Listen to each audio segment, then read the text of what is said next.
aí desde então eu adquiri como hábito, antes de dormir, eu cantava uns mantras, depois eu fazia o Pai Nosso, porque eu gostei muito daquela história. E aí eu fui despertando um interesse na mística cristã.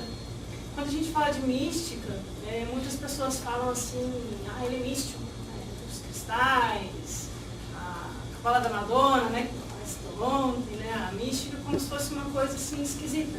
Na verdade, a mística fala dessa união da alma com a luz, com esse logos, a nossa alma, enquanto mora em nós, conectada com o Atma, o princípio logórico, o Cristo interior. Mística é isso, é a união. E ela vai ser tratada pelos antigos, pelos neoplatônicos, pelos orientais e pela Teresa.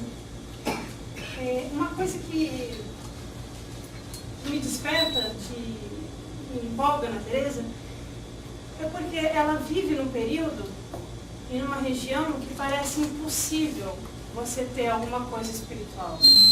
Ela nasceu em 1515, que é o auge da Inquisição Espanhola, que é a descoberta das Américas.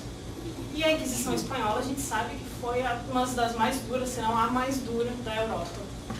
Então, como que uma alma vai buscar algo esotérico, espiritual, místico, naquele ambiente, naquela região, naquela época? Então, para mim, ela é um exemplo de como todos nós podemos, em algum momento, se a gente for sincero na nossa busca, nos colocar a serviço, que ela fala de Deus, mas é desse princípio divino em nós. E isso, se a gente fizer com o coração, com sinceridade, pode reverberar ao longo dos séculos. Hoje a Teresa é citada por todo mundo, estudada em ambientes católicos e não católicos. E ela vai usar a linguagem católica da época, né? Porque não tem como, ela nasceu ali. Mas quando a gente lê, a gente pensa assim, nossa, isso é quase herético o que ela está dizendo. Como que ela conseguiu sobreviver naquele meio? Então eu queria trazer um pouco para vocês, um pouco da história dela e um pouco do que ela fala sobre esse mergulho no nosso castelo interior.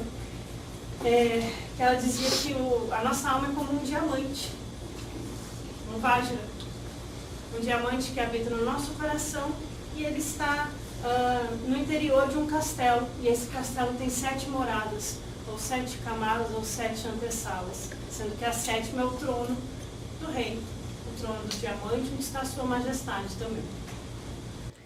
Ler a Teresa não é muito fácil para a gente hoje em dia, quando está acostumado com leituras mais modernas, porque ela tem esse estilo apologético, assim, ela se desculpa muito, uma mulher no meio da Inquisição, ousando escrever alguma coisa, com os inquisidores revisando o que ela está escrevendo. Então é até meio chato, assim, ela vai falando, se me desculpem, mas eu não sei de nada, quem sou eu para saber alguma coisa, mas eu estou falando aqui. E às vezes a gente fica assim, tá, para de se desculpar, vai, explica logo. Então, quando a gente lê ela, a gente tem que ter em mente esse contexto que ela está inserida e perceber que ela não está escrevendo para uma publicação editorial, ela está escrevendo para um grupo de monjas que estão familiarizadas com a prática, né? Então, quando a gente lê, a gente se coloca como uma carmelita ou um carmelita lendo e praticando. Ela nasce, né, em 1515 e logo 2 anos depois o Lutero prega surge o luteranismo, né? Aquelas proposições de Lutero. Então é uma época que o cristianismo está fervilhando, as Américas acabaram de ser descobertas e ela está naquele meio. O pai dela teve outros filhos, ela teve 11 irmãos e ela é a 6ª, é uma bem do meio. E quando ela tinha 13 anos, a mãe dela morre. Então esse é o ambiente que ela vai estar. E mais do que isso, ela vem de família judaica. Então não era simplesmente uma espanhola católica tradicional. O avô dela era um judeu convertido, daqueles judeus que se converteram para não serem perseguidos pela Inquisição. Então provavelmente a família trazia alguns resquícios de outros tipos de saberes.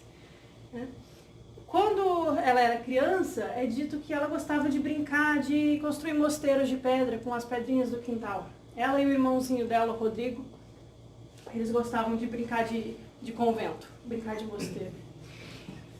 E aí ela, por uma época, ela desenvolveu uma certa obsessão, ainda jovem, 10, 11 anos, com a ideia da vida eterna.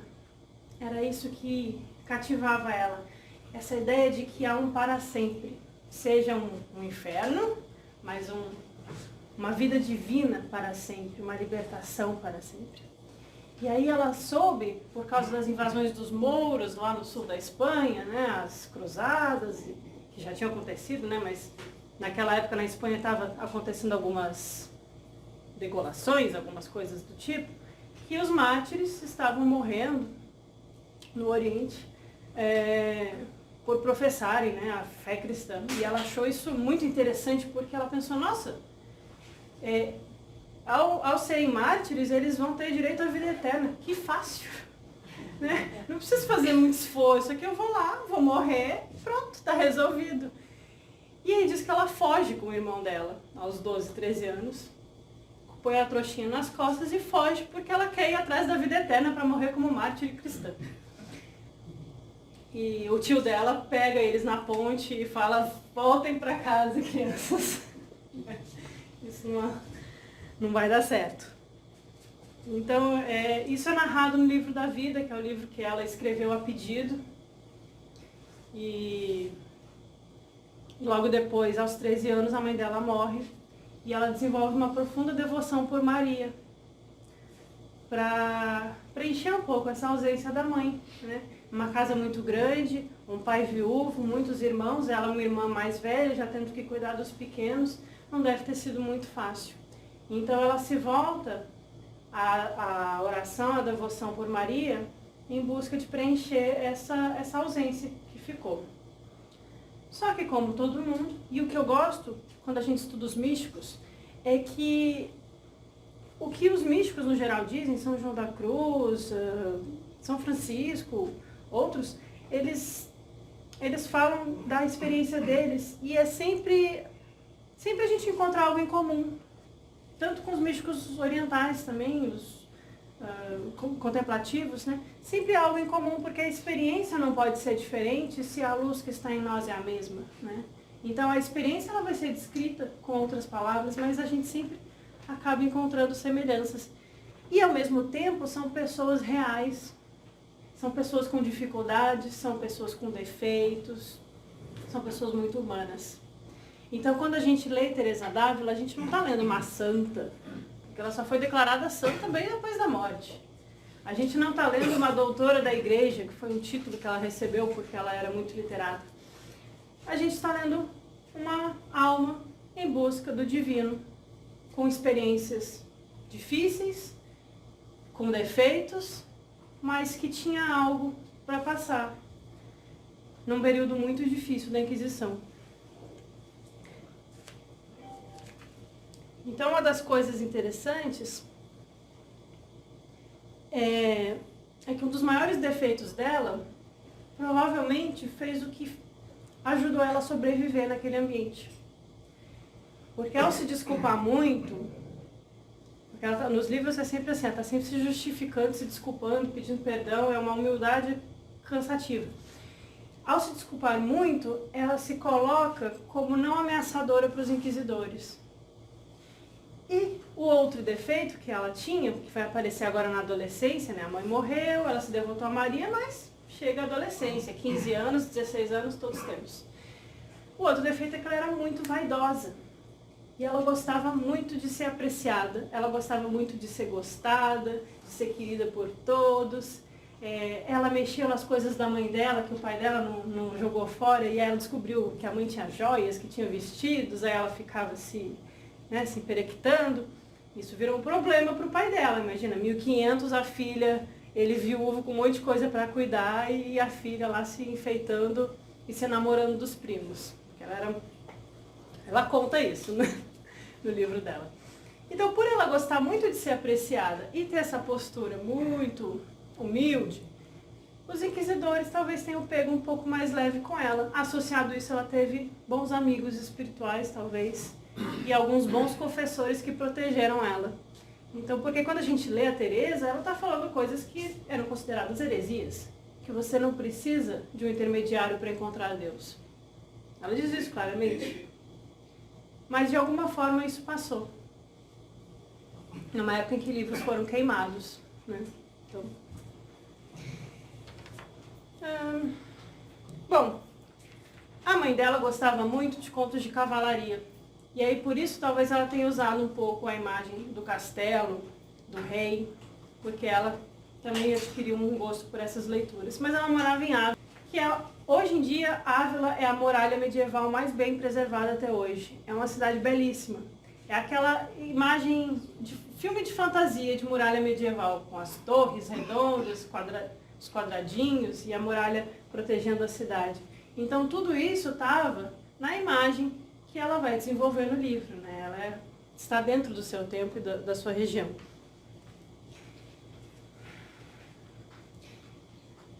E aí, por causa dessa leitura dos contos de cavalaria, ela também, na adolescência, resolveu que ela queria encontrar um príncipe encantado dela, né? Porque a literatura de cavalaria sempre tem o príncipe no cavalo branco.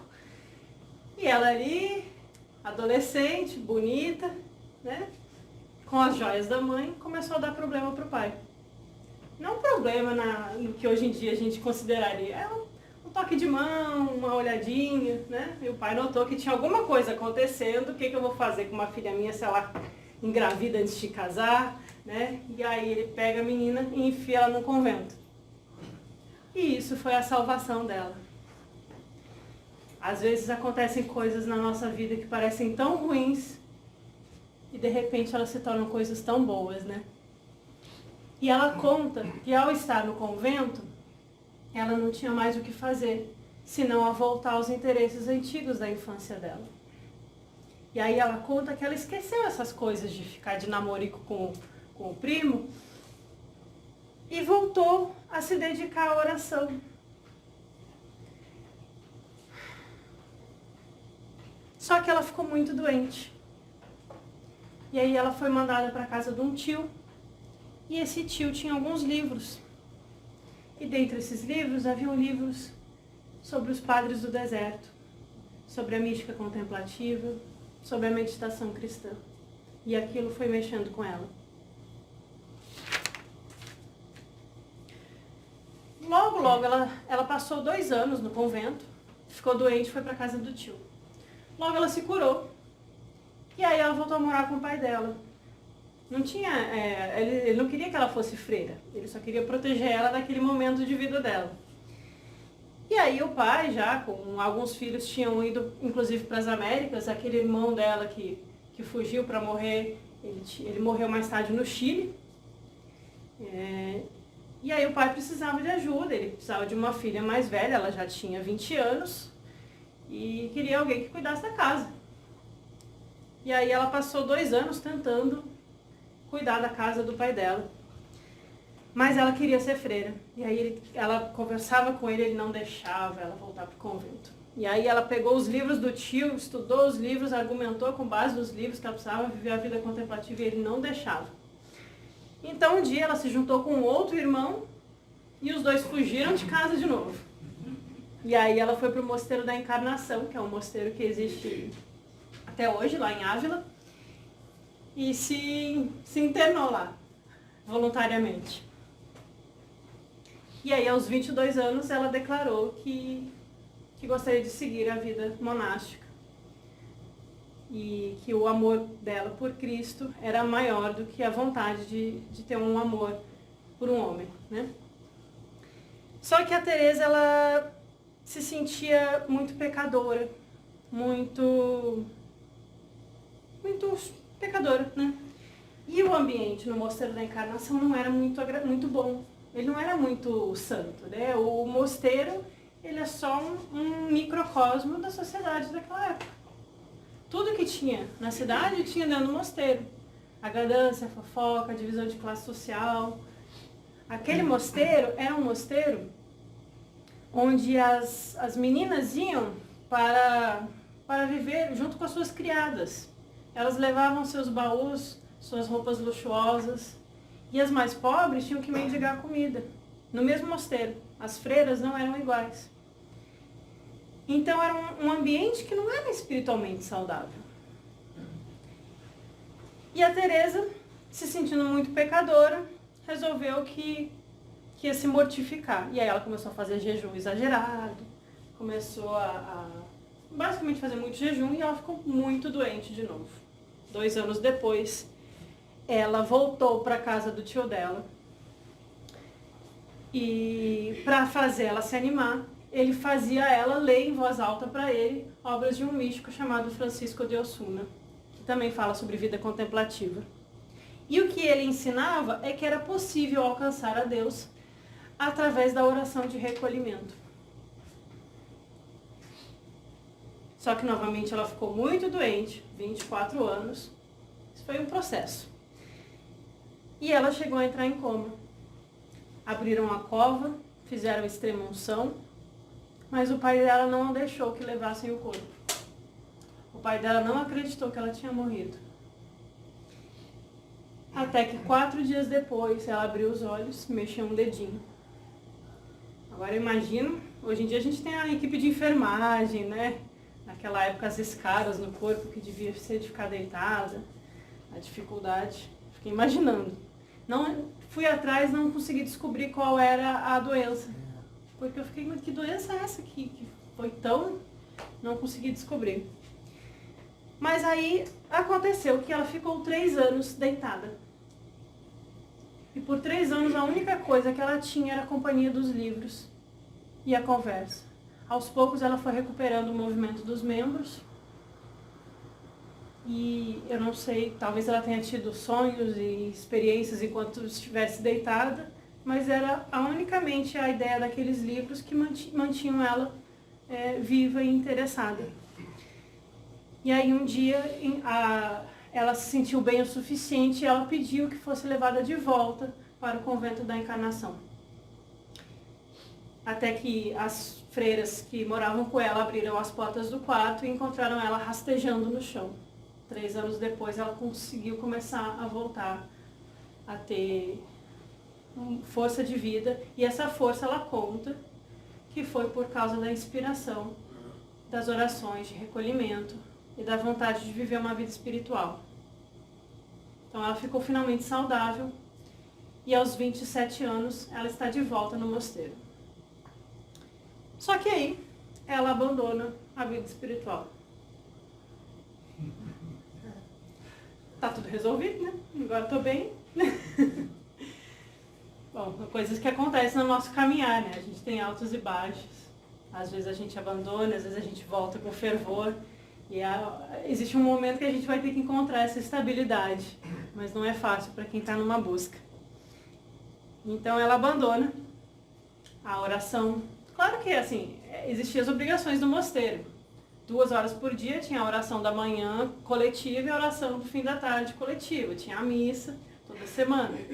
Isso ela continuou fazendo as obrigações. Mas estar fazendo as orações diárias com as freiras, estar com as irmãs e estar nas missas não quer dizer que está tendo vida espiritual.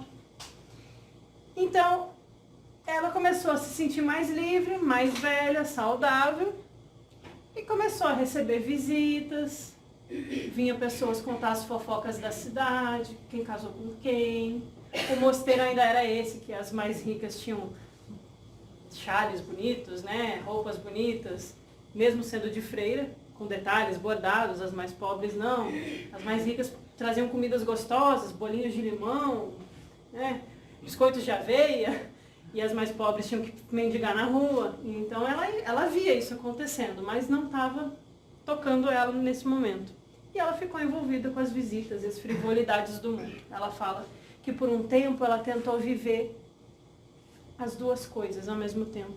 Ela queria equilibrar o estudo teológico e a prática da oração com a vida mundana, sendo freira. E isso é impossível. Então ela parou de meditar, ela parou de fazer oração silenciosa e ela sentia muita vergonha. Muitos de nós aqui talvez já tenham sentido vergonha de ter tido um ano bom na nossa vida espiritual e aí depois as coisas do mundo vão nos afastando e aí você até quer voltar a meditar, mas você pensa, nossa, mas será que eu mereço? Será que eu dou conta? a gente tem uma dificuldade de se reconectar quando a gente perde, né? E aí ela sentia vergonha de meditar e tinha abandonado completamente. Só que nesse período que ela ficou doente, em coma, que o pai dela salvou a vida dela, quando ela voltou muito assim ávida pela oração, nos 3 anos na cama, o pai acompanhou. E o pai despertou interesse também pela oração silenciosa. E aí o pai dela perguntava para ela nessa época, você está orando, está fazendo a sua... Não é a oração em grupo, é a sua oração silenciosa. Você está fazendo a sua, e ela tinha vergonha de dizer que não. Porque o pai estava tão... E ela... Não. E aí um dia... conta, né, que ela pediu para as irmãs prenderem ela na hora da oração dentro da capela e trancar a porta e não deixar ela sair. E ela ficou lá por 1 hora, mas que ela ia fazer isso todos os dias até que ela conseguisse voltar a fazer a meditação silenciosa dela. Só que nesse dia ela não conseguiu. Ela ficou distraída contando quantos tijolinhos tinham na capela. Mas ela não ia sair de lá enquanto não passasse a hora. Depois, quando ela teve algumas experiências com Sua Majestade, diz que ela perguntou e ele falou, aquele dia eu te amei, filha, ele tem essa... porque eu vi que você ia tentar, né? Que você não desistiu de contar os tijolinhos, mas não saiu dali. E aí ela estava num desses momentos tentando voltar e ela viu uma imagem, essas imagens horrorosas de Jesus na cruz. E a Teresa era muito apaixonada, a gente sente isso nos escritos dela, é inclusive uma das críticas depois que São João da Cruz vai fazer ela. Ele fala, Teresa, você é muito apaixonada, calma, porque ora é muito isso, ora é muito aquilo. Então ela tinha essa natureza de se entregar muito. Então ela vê aquela imagem de Jesus sofrendo e aí ela começa a chorar e fala, nossa, você sofreu tanto e eu aqui perdida com esse monte de frivolidades. E aquilo toca ela. E aí ele diz que ela escuta uma voz dentro da mente dela, como se fosse o próprio Jesus falando com ela, dizendo assim, eu estou ferido por causa das suas conversas fiadas no corredor. Aí naquele dia, ela falou, nunca mais. Naquele dia ela começou a meditar de novo, de verdade. E ela diz uma coisa interessante que eu sempre lembro dessa passagem quando tem alguma coisa na minha vida que eu acho que eu não estou fazendo certo. Ela diz que ela usava desculpas. O São João da Cruz fala muito isso. Você dá muitas desculpas, Teresa. Para de dar desculpas pelos seus defeitos. Que a desculpa que ela não estava meditando é porque ela não merecia. E aí ela fala, não, isso era o diabo influenciando a minha mente para fazer eu não meditar. Eu tinha que estar fazendo o contrário, né? E aí ela começa e ela tem 39 anos. Muitos aqui já passaram dos 39, mas quando eu leio isso, o que eu penso assim, nunca é tarde para recomeçar. A gente vê a história de uma freira que entrou no convento aos 16 anos. Dos 16 aos 39, foram altos e baixos. Ela não era santa. Ela estava tentando. Mas aos 39, ela diz, Deus começou a conceder-me graças.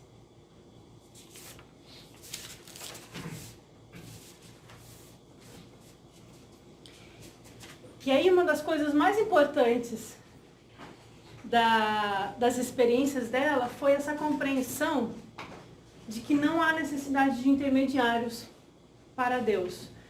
Ela fala Deus e diabo porque é a linguagem da época. Aqui na loja a gente entende Deus como o princípio divino, seja o Logos, o Christus ou o Átomo.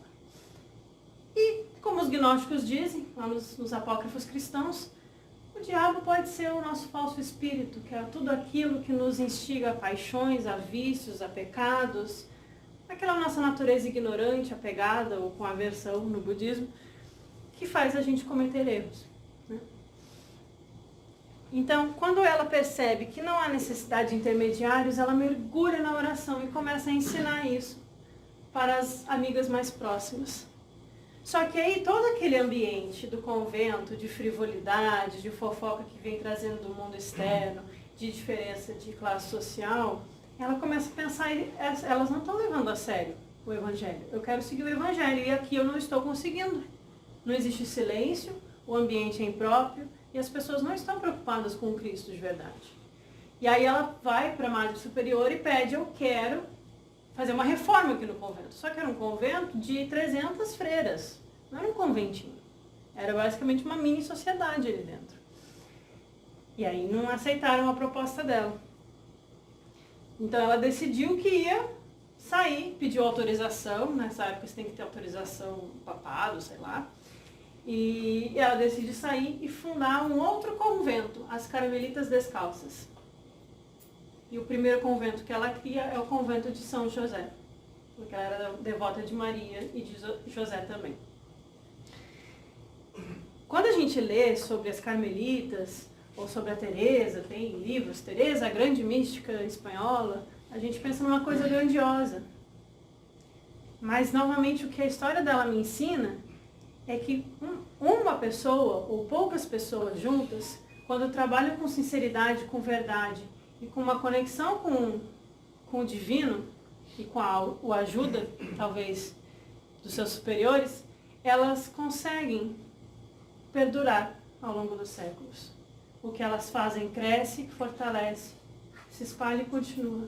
Porque ela saiu do convento da Encarnação, que era enorme, com 4 amigas, para fundar as Carmelitas Descalças, com votos de pobreza, austeridade, e era muito simples, era muito fácil, era só seguir o Evangelho à risca.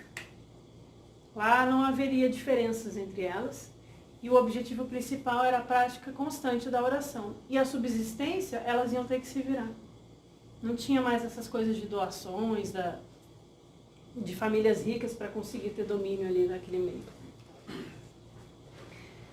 A Teresa tinha algumas visões, começaram a aparecer mais depois dessa época, e ela tinha muito receio de estar sendo tentada pelo diabo. Talvez hoje em dia a gente ia dizer receio de estar sendo obsediada por uma entidade, não sei. Mas ela sempre se volta para os seus confessores, né?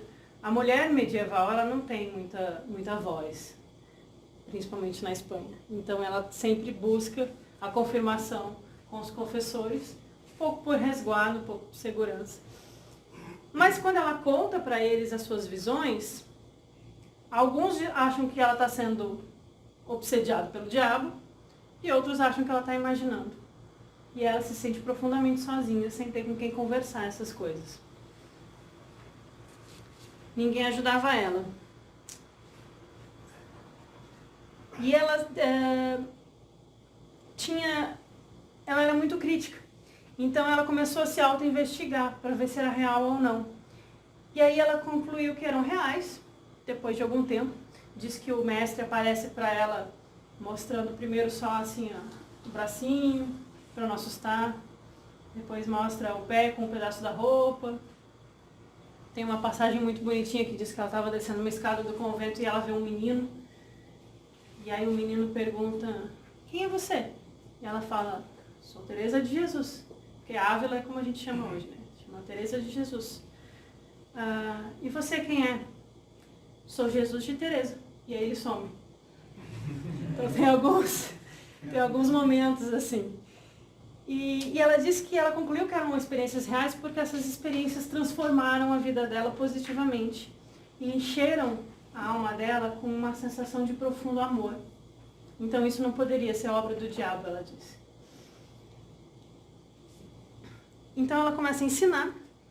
E uma das coisas que ela enfatiza muito é a importância da gente abandonar a nós mesmos, enquanto nosso eu pessoal. Ela fala que nós estamos muito preocupados com a nossa autoimagem, porque ela percebia isso nela. Não é porque ela está vendo nos outros. Ela sabia que ela era vaidosa. Então a gente está muito preocupado com a nossa autoimagem e o que pensam de nós. Um místico não deve se importar com isso. Um místico só deve se importar com sua relação com Deus. E isso é do íntimo, isso é no silêncio. E ninguém tem nada com isso. tem até um poema dela que ela termina e ela diz assim, que na solidão deixe que eu prove meu valor a vós. Então o que está na superfície não deve importar. Ela dizia que a vida mística demanda um compromisso de transformar a nós mesmos. E a melhor maneira para permitir que seja feita a vossa vontade, e aí eu volto lá no Pai Nosso que eu aprendi quando era criança, seja feita a vossa vontade. Não é a minha vontade, do meu eu individual, nem de um Deus externo a mim. É a vontade ética. A vontade da luz que brilha em mim, que ela resplandeça através do meu ser em direção aos outros. Que eu permeie as minhas ações pela luz de Budi e pelo Atma, não por Kamamanas, em Teosofês aqui. E é isso, a mística é permitir que essa vontade do divino haja através de nós. E a melhor maneira de permitir que seja feita a vossa vontade é ajudar aos outros, é ter compaixão pelos outros e é ajudar sem pensar em nenhuma vantagem. Parece que a gente está lendo algum místico oriental, mas é um espanhol do século XVI. E além disso, além de ajudar os outros sem pensar na vantagem pessoal, é trabalho, diligência e progresso na prática das virtudes. Aí a gente volta tudo da palestra anterior aqui. E a Teresa, ela tinha uma característica interessante, que ela acreditava muito, ela confiava muito em Deus. Ela confiava que as coisas seriam como deveriam ser. Ela se entregava muito, né, por essa natureza apaixonada. Então, ela falava, se é para eu ficar doente, então eu vou ficar doente, não vou ficar sofrendo por causa disso. Se é para dar certo, vai dar certo, eu vou me esforçar para que dê certo, mas se não der, não deu. Porque seja feita a vossa vontade, não a minha. Então ela se colocava como um instrumento do trabalho do divino. E hoje em dia na nossa cultura é o oposto, né? O que eu ganho com isso? O que tem de bom para mim nisso? Ela fala, não tema que o Senhor fale contigo, que Ele fale em te auxiliar, porque o que tiver de ser, será. Nas nossas dificuldades encontramos aprendizado, e às vezes é para um bem maior. À medida que tentamos... isso é interessante. À medida que a gente começa a tentar viver o divino, ela vai dizer que vai ficando mais difícil. Não é assim, eu vou me dedicar a Deus e a luz vai brilhar e vai ser maravilhoso. Não, vai ficando mais difícil, porque a gente vai escavando e a gente vai levantando a poeira. E aí é preciso que haja um esforço consciente, porque os diabinhos vão nos boicotar.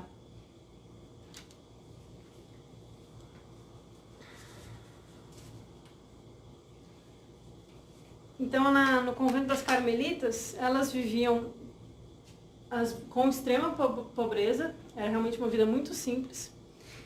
E a Teresa tinha o hábito de colocar na mesa de jantar uma caveira humana. Todo jantar tinha lá a caveira, e ela falava, isso aqui é para lembrar que todos nós morreremos um dia, para a gente saber a importância do que a gente está vivendo hoje, porque vai acabar a nossa chance um dia.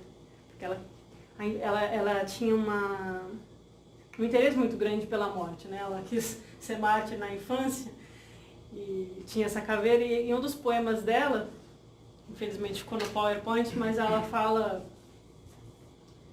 morro porque não morro, quisera eu poder morrer para reencontrar a ti, mas enquanto não posso, continuo a trabalhar, né?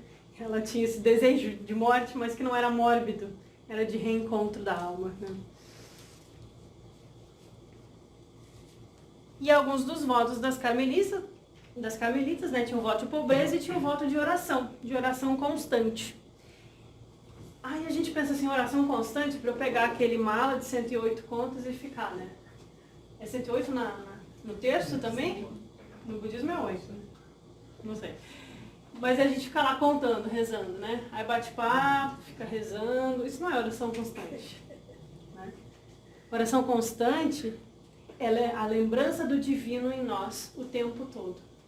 É nós acordarmos e irmos dormir pensando no divino que habita em nós, pensando na vontade de Deus, no Cristo interior, que Ele possa se manifestar através de nós. Então, em tudo que a gente fizer, é a gente colocar a vontade da luz. Em tudo que a gente fizer aquilo que a nossa alma intuitiva, a nosso daimon, quer fazer eticamente, e não o que a nossa vontade mundana deseja. E isso é a coisa mais libertadora, porque isso realmente vai trazer a paz interior. Ela fala que a gente sente saudade de Deus. Isso é uma ideia platônica. A alma com saudade. E à medida que essa saudade vai aparecendo, a sensação é de sofrimento. Porque a gente fica na divisão entre o mundo e o divino. E encontrar esse equilíbrio é difícil. E a gente sente saudade porque ela diz que Deus está muito perto de nós. Está dentro. Só que Ele está esquecido. E Ele está triste. E a gente precisa ir visitá-lo. Pois se a alma é um diamante no interior de um castelo, um dia há um rei sentado num trono, como é que a gente pode largar esse rei sozinho e nunca ir visitá-lo? E ficar se preocupando com coisas tão frívolas e sem importância no mundo?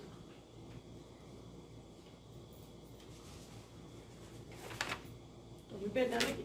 Essa aqui já foi, essa já foi.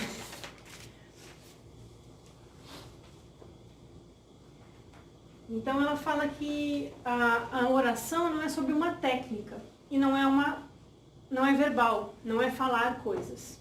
É sempre a oração silenciosa que ela está se referindo quando fala em oração. E não é uma técnica ou método.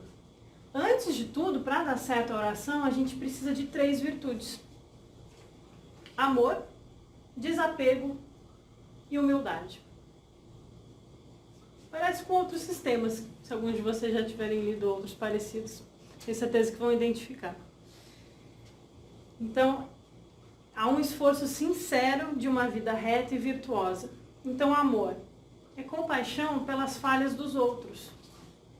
É você perceber a falha do outro e, ao invés de apontar ou ficar frustrado pelo outro, você pensar na virtude oposta e colocá-la em prática. Então, é um exercício constante. Você viu uma falha, sua ou no outro, lembra da virtude e coloca em prática. E ela também fala que não é nem excesso ou falta de amor. Ela chama de falta de amor, né, que é fácil de entender, mas excesso é o amar mais alguém do que ao outro. Ela fala para as irmãs, né, cuidado para você não cultivar amores em excesso.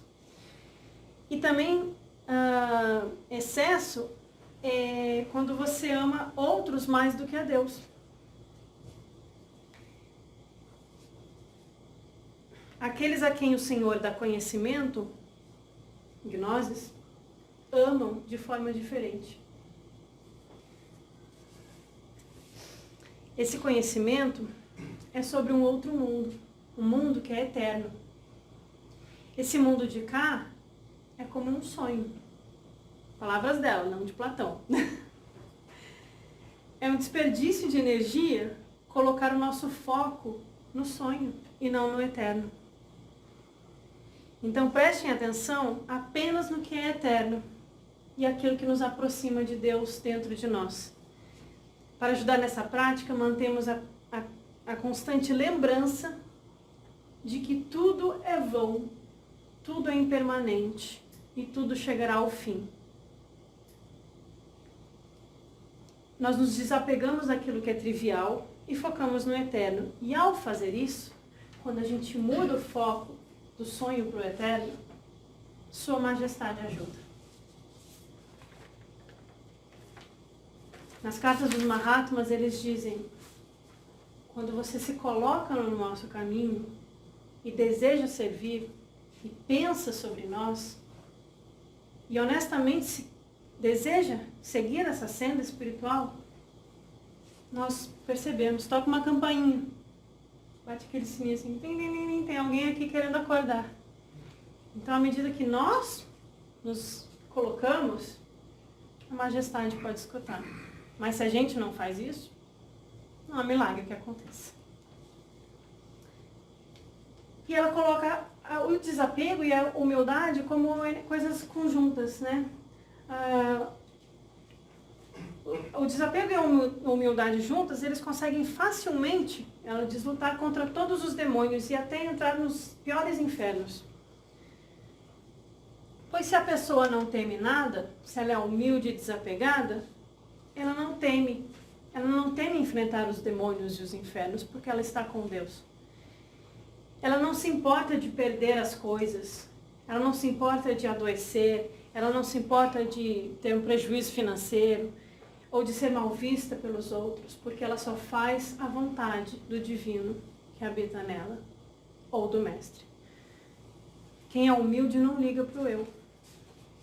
O livro dela é muito gostoso de ler nesse sentido, ela dá muitas inspirações práticas, assim, porque na convivência ali com as freiras, surgem coisas do cotidiano, de quem comeu mais, quem comeu meu bolinho de ontem que eu deixei na geladeira, quem vai rezar hoje, fulano desafinou, surgem essas coisinhas, né? Então é uma conversa gostosa quando a gente está lendo. Quando a Teresa tinha 52 anos, ela conheceu o São João da Cruz. Ele era 27 anos mais novo que ela, mas ele parece ser muito mais profundo e elevado do que ela. E ela foi a mentora dele e ele foi o instrutor dela, de certa forma. É muito bonito. Só que, eu dei um pulo. Nessa época, ela já tinha fundado outros conventos. Ela achava que queria viver uma vidinha simples ali com as freirinhas. Começou com 4, vieram 6, 12. E por um tempo foi isso. Mas, de repente, surgiu a necessidade de outros mosteiros serem fundados. Então ela começou a fazer muitas viagens e fundar outros conventos. Toledo? Oi? Toledo? Sim, Toledo, Barcelona, Toledo, Ávila, Secóvia.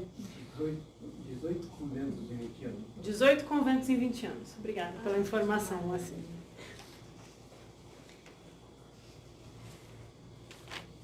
E aí o João da Cruz, ele auxilia também nessas fundações, surgem outros personagens, Dom Pedro de Alcântara, outros. E é nessa época que ela vai escrever o livro que eu coloquei no título da palestra, que é Moradas ou Castelo Interior. Ela tinha escrito já o Caminho da Perfeição, que é para esse pequeno grupo de freiras, a pedido. Depois, a pedido, novamente, ela escreve o Moradas. Parece que ela não se sente muito capaz de escrever. Tem uma certa relutância. Mas os seus confessores ou as freiras falam, põe isso por escrito, porque está difícil de te acompanhar. E aí ela atende o pedido. Só que todos esses livros passaram pela mão dos inquisidores. Inclusive ela escreveu um comentário muito belo ao Cântico dos Cânticos, que mandaram queimar. Por sorte, um dos padres que leu gostou e copiou. Então hoje a gente encontra. Mas o original foi queimado. Então o tempo todo, quando a gente lê a biografia dela, ela está tendo que se explicar sobre as experiências e as visões e as coisas que ela escreve, porque imaginem, né, uma mulher falando que conversou com Jesus e o bispo da paróquia não pega bem. Então, ela é chamada no Tribunal da Inquisição algumas vezes para se explicar. Eu imagino o medo e a coragem que deve ter sido enfrentar esse momento. E aí, nesses momentos que vocês já devem ter visto aquela estátua, tem uma estátua de Teresa levando uma flechada de um anjinho, uma estátua famosa que aparece em obras de arte, capas de livro por aí. Ela diz que em algum momento que ela tinha essas orações de recolhimento, e eram experiências muito profundas. E em um momento ela viu um pequeno e belo anjo de luz resplandecendo com o fogo. E ele pega uma flecha flamejante e enfia em seu coração. E ela diz que sente uma dor muito grande, mas que é uma dor muito cheia de amor. E é por isso que tem essa imagem famosa da flechada no coração de Teresa.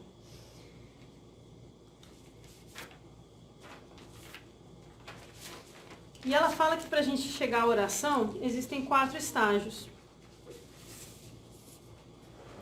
Começa com a oração vocal. A oração vocal, a gente procura estabelecer um diálogo com o divino. Não bater um papo, nem pedir coisas para si mesmo. Mas dá um espaço para esse divino em nós e dá um espaço para o mestre. Ela fala assim, como é triste que você não tenha tempo para se dedicar ao mestre, porque ele é como um namorado. Você tem que gastar 2, 3, 4 horas da sua vida a ele. Desculpa, Joaquim. Então ela dedique-se a encontrar esse namorado, esse amor. Converse com esse divino. E à medida que você conversa, fique em silêncio. E ficando em silêncio, permita que ele fale na voz do silêncio. Só que ela fala que é muito difícil. No início, a gente tem uma resistência enorme, porque a gente está acostumado com as nossas atitudes condicionadas. A gente está acostumado a cultivar os nossos vícios, as nossas vontades pequenininhas, as nossas vontades mesquinhas. A gente tem preguiça, a gente tem desatenção, desinteresse, e a gente inventa desculpas o tempo todo. Sempre tem alguma coisa para fazer antes de meditar. Então ela fala que é como você criar um jardim florido e regar ele com um balde. Você tem que caminhar até o poço, pegar o balde. Isso cansa e exige um esforço enorme para você conseguir fazer esse percurso inicial. Mas à medida que você vai conseguindo, surge uma segunda etapa. E aí é como se houvesse uma roldana num poço. Aquela que você tem que rodar e faz força, aí vai saindo água por um caninho. Não tenho uma imagem muito boa disso, mas eu consigo visualizar. Então você faz um esforço.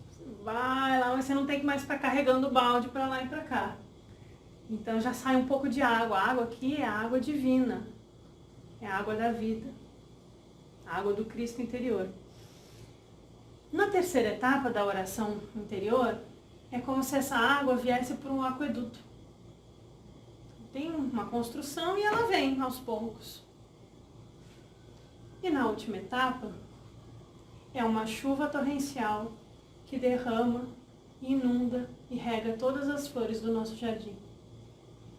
E é assim que a nossa mente vai conseguindo se conectar com o Cristo interior, com o divino em nós, e permitindo que essas flores brotem, iluminando mais o mundo. Porque à medida que a gente vai buscando ser mais como Cristo, as pessoas à nossa volta também vão se tocando e a gente vai ajudando a construir um mundo melhor.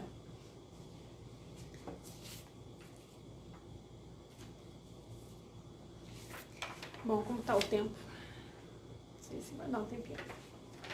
Então ela vai dividir o castelo interior em 7. Eu trouxe algumas passagens, acho que não dá tempo de todas, mas só selecionar algumas. Então, a primeira morada, que é essa da oração verbal e de tomar um tempo para o seu namorado, ela faz considerações sobre a grandeza do Senhor e sobre a condição da alma em estado de graça. Ela fala muito sobre isso para estimular que a gente saia da preguiça, porque o primeiro passo é o mais difícil. Ela fala que o Senhor se comunica com a alma a partir dali.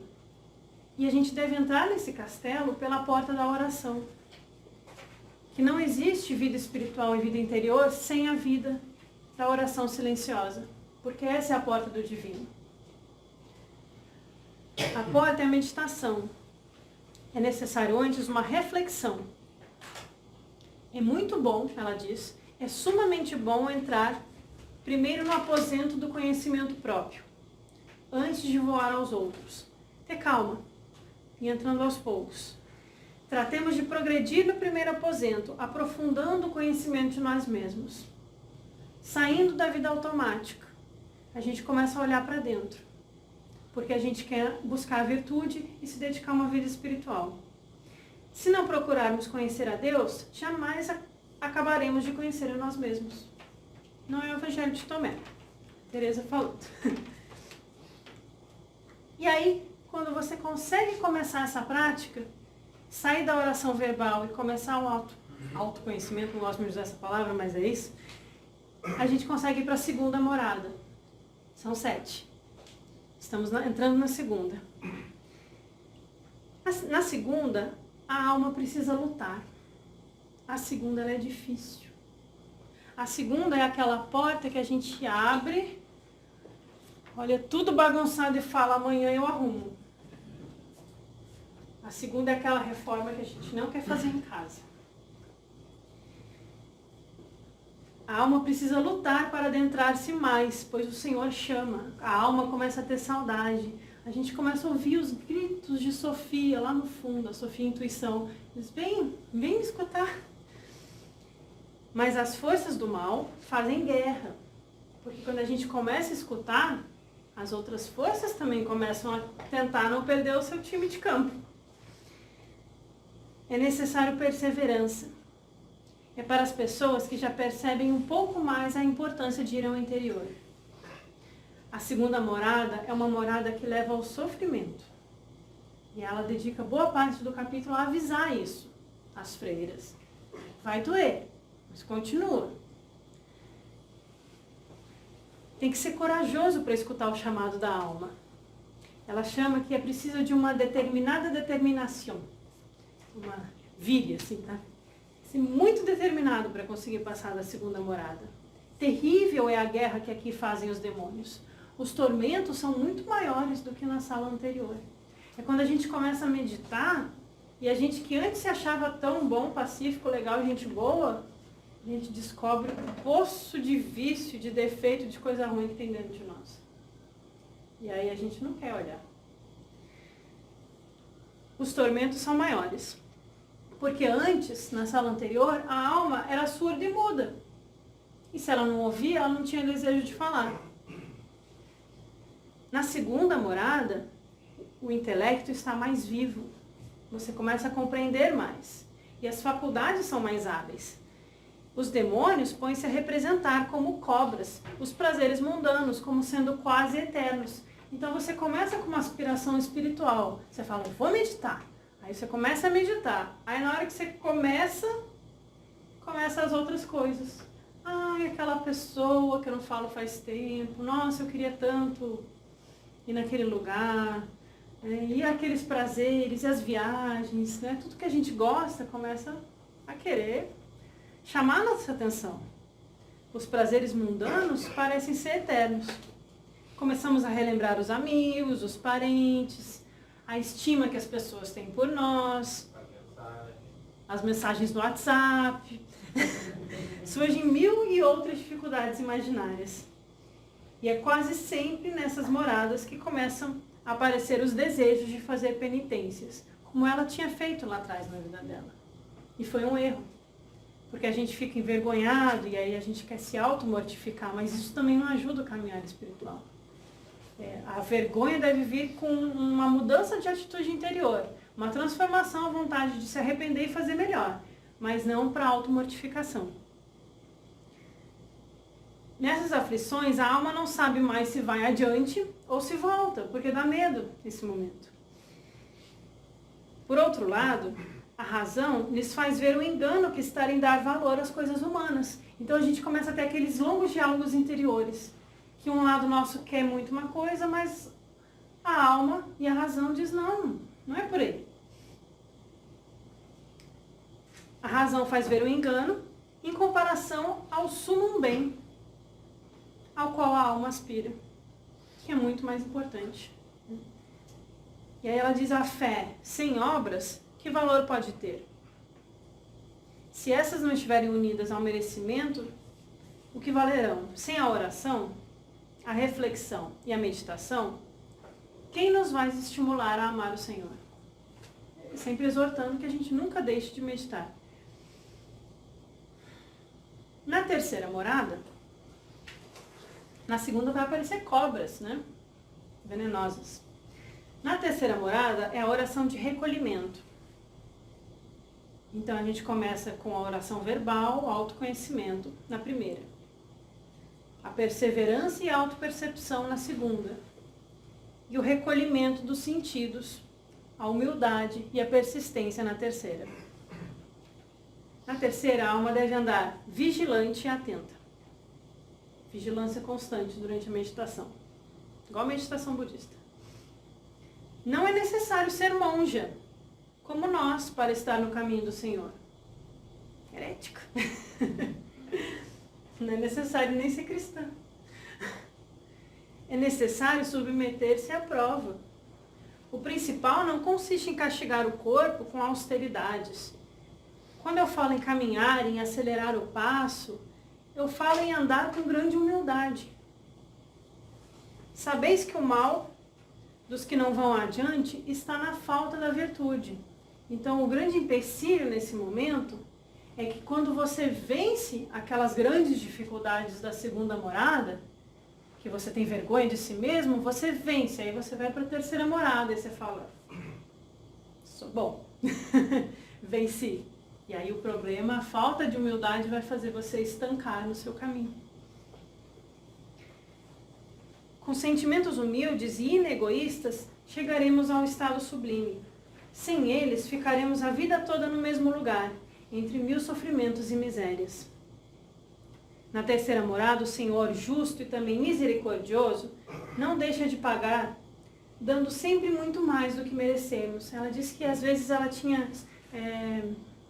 derramava uma água luminosa, inspiradora, uma experiência mística, um êxtase que ajudava num momento de dificuldade, né? E ela sempre fala, o Senhor nos dá mais do que a gente merece.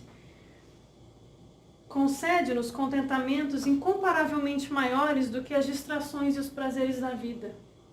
É muito mais prazeroso estar em contato com Deus do que todas essas coisas que vocês estão buscando aí fora. Não penso, porém, que Ele dê muitos gostos, a não ser uma vez ou outra, para atrair, para ficar aquele gostinho de quero mais. Não é que toda vez que a gente vai para uma oração vai ser bom. As freiras falavam para ela que não conseguiram fazer a oração silenciosa naquele dia, se sentiram incompetentes, ficaram frustradas. E a Teresa fala, tudo bem, tem dias que a gente não vai conseguir, mas continue tentando.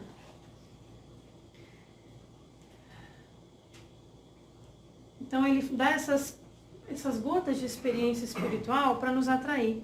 E nesses momentos, dá a experimentar o que se passa nos demais aposentos. Ou para dentro, né? Nos demais aposentos. Dá um vislumbre. Olha, que tem mais coisa para dentro. Não desiste agora.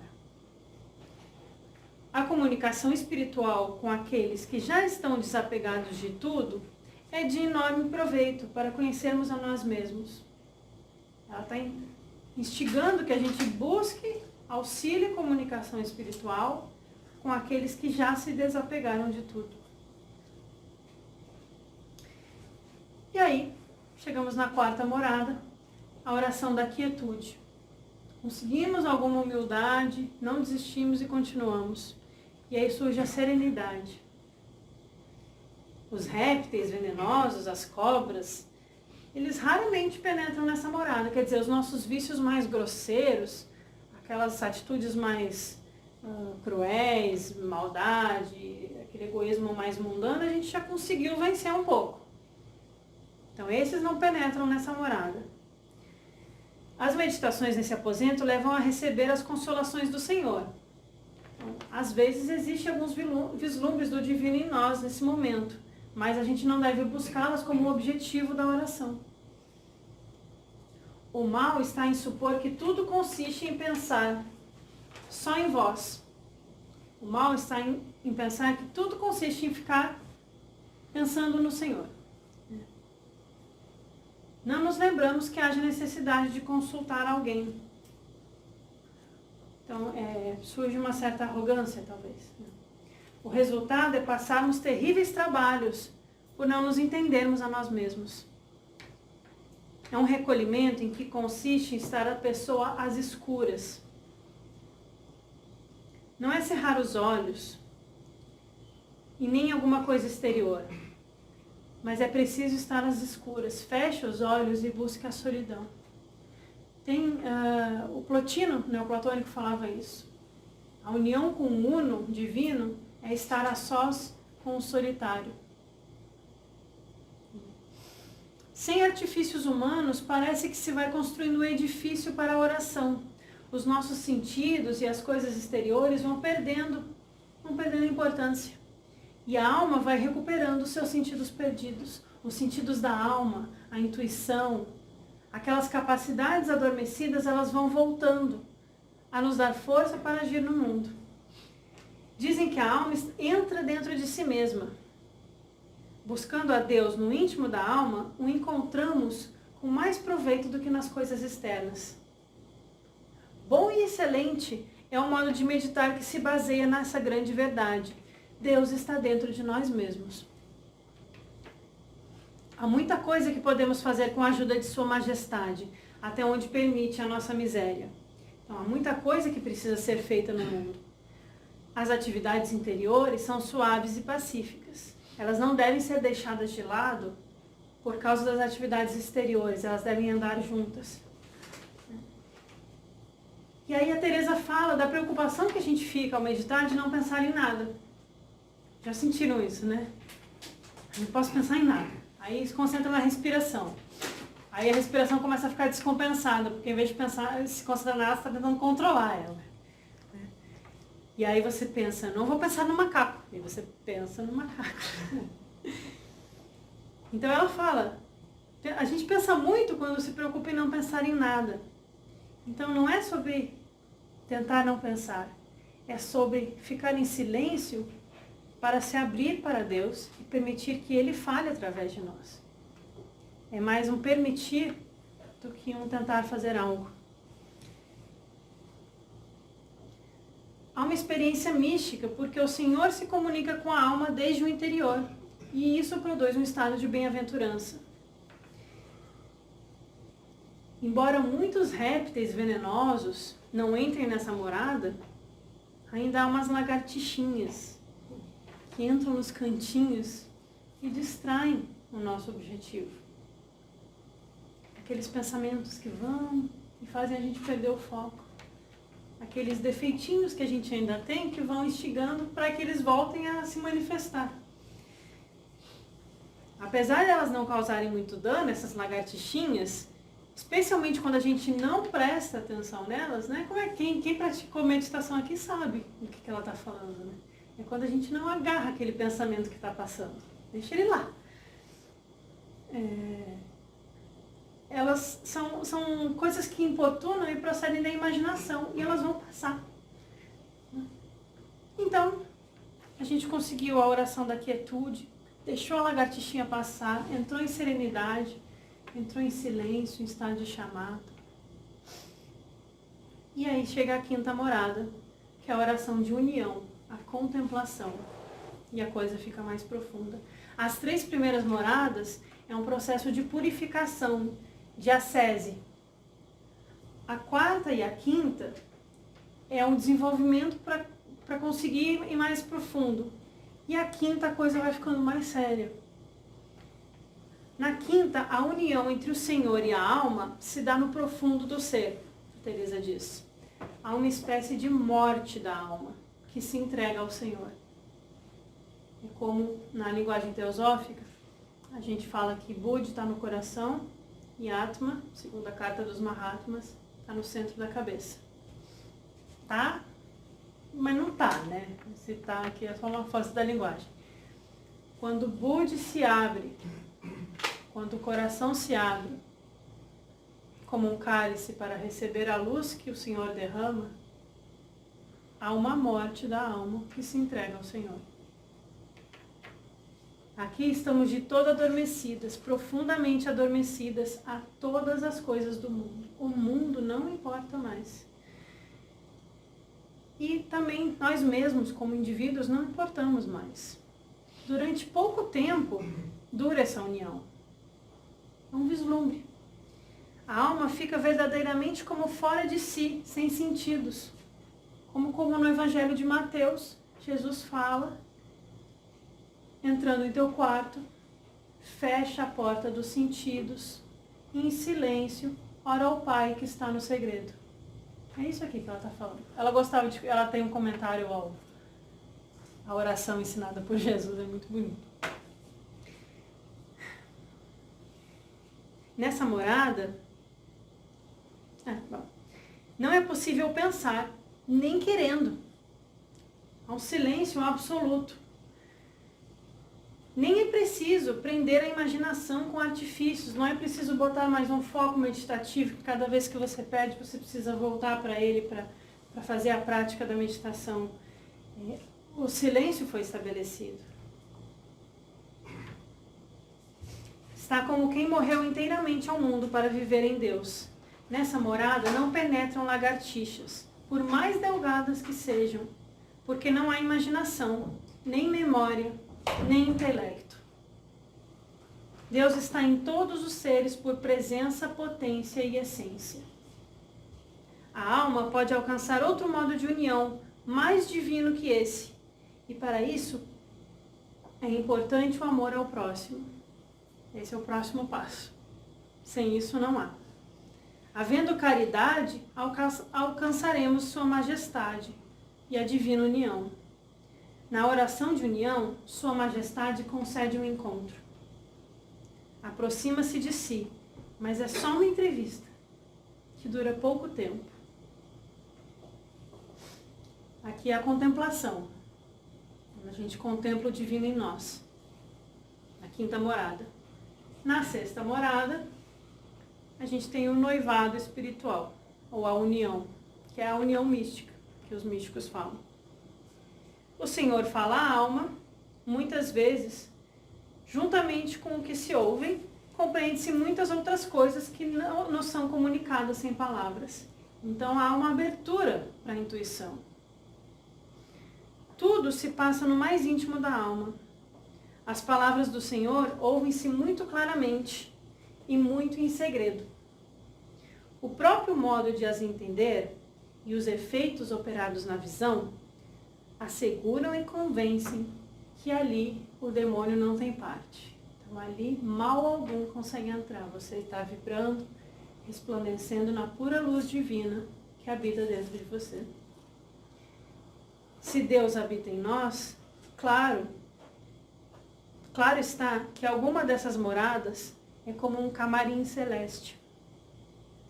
Nem sempre o Senhor permite à alma ver tais segredos durante o êxtase.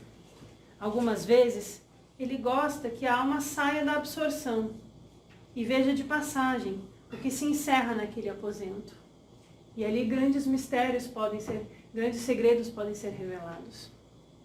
Ao tornar a si, ao voltar para si, abrir os olhos, voltar ao mundo, a alma conserva uma lembrança das grandezas que viu. Tenho para mim que não se trata de verdadeiros êxtases se a alma não entende esses segredos. Então não adianta só ficar tendo experiências, é preciso compreender isso e trazer. Num instante, manda que se fechem as portas de todas as moradas, ficando aberta somente a sala onde a alma se encontra. Tudo aquilo que nos distrai não tem mais vez. E afim, nesse momento, podemos dar entrada à Sua Majestade, o diamante que resplandece em nós na sétima morada. E essas são as moradas da Teresa. Obrigada. Espero que inspire um pouco a gente.